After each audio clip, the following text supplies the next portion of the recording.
திருப்பூரில் தனியார் தொலைக்காட்சி செய்தியாளர் தாக்கப்பட்ட சம்பவத்தில் 2 பேர் கைது செய்யப்பட்டிருக்கிறார்கள். இந்த தாக்குதல் சம்பவம் தொடர்பாக 4 தனிப்படை அமைத்து விசாரணை நடைபெற்ற நிலையில் தற்பொழுது 2 கைது செய்யப்பட்டிருப்பதாக தகவல் வெளியாகியிருக்கிறது. இது பற்றிய விவரங்களை எமது செய்தியாளர் சதீஷ்மணி விவரிக்க கேட்போம். சதீஷ்மணி, அந்த கைது செய்யப்பட்டிருக்கக்கூடிய அந்த 2 யார்? மேலும் நபர்கள் கைது செய்யப்படுவதற்கான வாய்ப்பு உண்டா? அவர்களிடம் நடத்தப்பட்ட முதற்கட்ட விசாரணையில் முக்கிய தகவல்கள் ஏதேனும் வெளிவந்திருக்கா?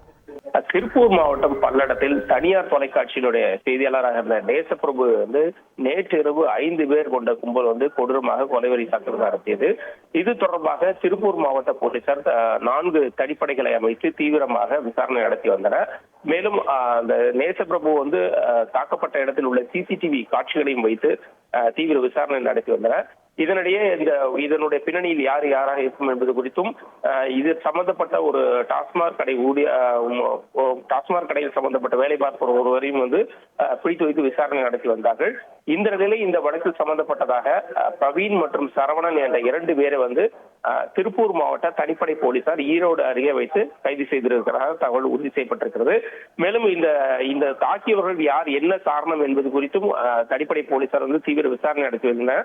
முன்னதாக இந்த சம்பவம் குறித்து காவல்துறை உயரதிகாரிகள் தகவல் தெரிவிக்கப்பட்டவுடன் டிஜிபி அலுவலகத்திலிருந்து மேற்கு மண்டல ஐஜி பவானீஸ்வரி உடனடியாக திருப்பூர் மாவட்டத்துக்கு சென்று இது தொடர்பான விசாரணைகளை தீவிரப்படுத்துமாறு டிஜிபி அலுவலகத்திலிருந்து உத்தரவிடப்பட்டிருக்கிறது. அதன் அடிப்படையில் இன்று காலை மேற்கு மண்டல ஐஜி பவானீஸ்வரி திருப்பூர் மாவட்டத்திலிருந்து இந்த வழக்கில் சம்பந்தப்பட்டவர் குறித்து தீவிர விசாரணை நடத்தி வந்த நிலையில தற்போது இந்த தனிப்படை போலீசார் இந்த வழக்கில் சம்பந்தப்பட்ட 2 கைது செய்திருக்கிறார்கள். மேலும் இந்த கொலைவெறி தாக்குதலுக்கான காரணம் என்ன, இதன் பின்னணி யார் என்பது குறித்தும் கைது செய்யப்பட்டவர்களிடம் தீவிர விசாரணை நடத்தப்பட்டு வருகிறது. மேலும் இதில் 3 மேல் சம்பந்தப்பட்டிருப்பதாகவும் தகவல் கூறப்படுகிறது. எனவே அது தொடர்பாகவும் தனிப்படை போலீசார் தீவிர விசாரணை நடத்தி வருகிறார்கள். தகவல்களுக்கு நன்றி சதீஷ். செய்திகளை உடனுக்குடன் தெரிந்து கொள்ள உடனே சப்ஸ்கிரைப் பண்ணுங்க.